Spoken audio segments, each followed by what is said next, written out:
Well, welcome back, Indianapolis Motor Speedway fans, to another week of another NTT Series superstar that we get a chance to talk to. And I'm pretty excited about this one with Romain Grosjean because in the last 2 years, nobody has lived at the Indianapolis Motor Speedway more nights than this guy. And I'm not kidding, his entire family, you kind of took up residence at the Speedway in the bus lot as soon as you got here. Yeah, we did, and it's thanks to the Speedway following us. It's been amazing. So we had my oldest son, the first year we spent his birthday at the Indianapolis Motor Speedway.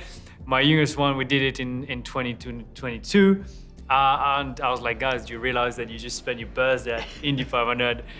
We were going in and out. They were scootering all over the place. They were doing the ovals, the infield. They, you know what? They asked to come to the gym, the Speedway gym, every week. They said, when are we going to this gym? I said, which gym are you talking? Well, they wanted to the Speedway. Oh, really? So they love it.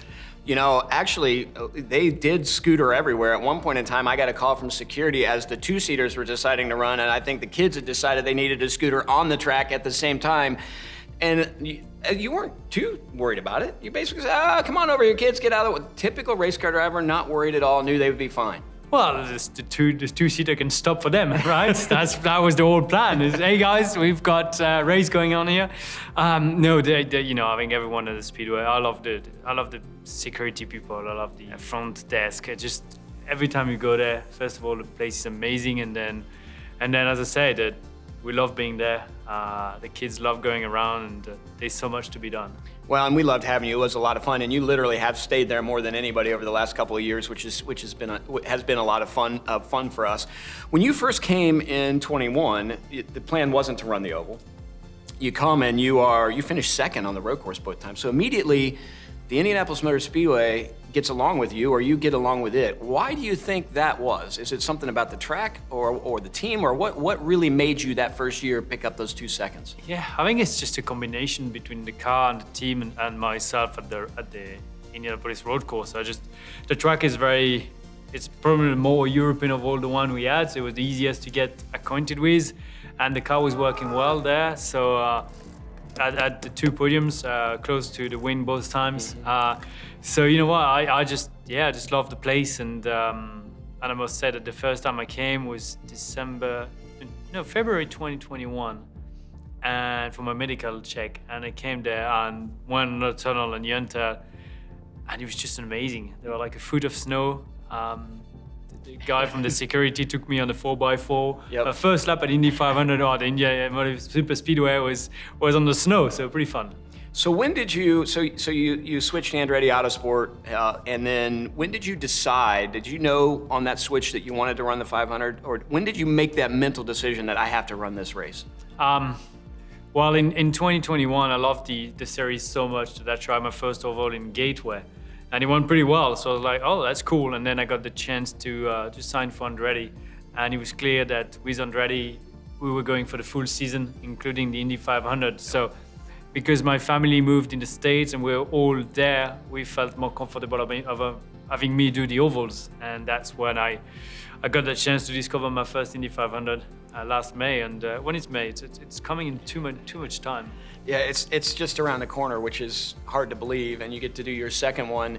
So any impressions out of the first one? Do you feel a lot more confident going in now that you've had that one behind and a chance to win that race this year? Absolutely not. Man, the place chooses the winner. It's very, there's so much details going in. It's amazing, but of course I know what to expect a little bit more. And I'm looking forward to go back there. As I say, it was an amazing experience. I don't think we had the best race day ever, and also I was still experiencing a few things, but I think it's just that day. You want every race to be like that one. So the Indianapolis Motor Speedway Oval is different from Iowa, Nashville, or Texas, for example. What does it have a little bit of a similarity to a road course at all? Because I've heard drivers sometimes say that just the fact that they're 90-degree corners, there are elements where that road course background can be helpful. Yes, it is less strange coming from Europe than maybe Texas, where the corners are like big hairpins, right? So 180 degrees corners, whereas at the Indianapolis Motor Speedway, it's 490 degrees corner. So they all have their particularity. They all feel different, even though they have the same angle, they have the same banking, they've got the same tarmac, they've got same width, everything is the same, but they all feel different. And depending the day, it's gonna change. So that's the beauty of it. But yes, they kind of feel, and the banking is, it's a kind of a low banking, so it does feel like a very high-speed corner. So do you remember the first time that you went down into turn one that you can't see all the way through and kept your foot flat? Yeah, you're not sure what you're doing. It's like, this is not a good idea. They told me it was okay, but this is not a good idea. And then eventually you start going there, and then qualifying day comes, and you come 1,500 miles an hour faster in turn one. You're like, I've got to stay flat. There's no other options, and it's a rendezvous with yourself. So you're a GP2 champion. You spent a lot of your formative years in Formula One. You come over here, and you've sort of made this home. Does this feel like a permanent place for you going forward? Never say never, I say I would never race the Indy 500, and here I am, and I'm excited to race again the Indy 500. I love the US. We love living here with my family. We feel home everywhere, in the Midwest, back in Florida. It just feels awesome. So yeah, we're happy here, and for now, I don't see us taking a plane back. That's fantastic for our race fans and for us to hear. So final question for you. You are with arguably one of the best teams in the NTT INDYCAR Series paddock. A lot of resources there. You've got Michael Andretti, you've got Mario sort of off in the distance. You have great resources as well as your teammates. How does that make you feel as a driver to know that you have the experience of the Andretti family, but also the teammates you have as you go into this year's season? Yeah, absolutely. It's just a great team to be with. We've got a very strong driver lineup with Kyle Kirkwood joining Colton and Devlin and myself. So really excited about that. As you mentioned, we've got Mario, Michael, we've got Marco at the 500 also with a lot of experience.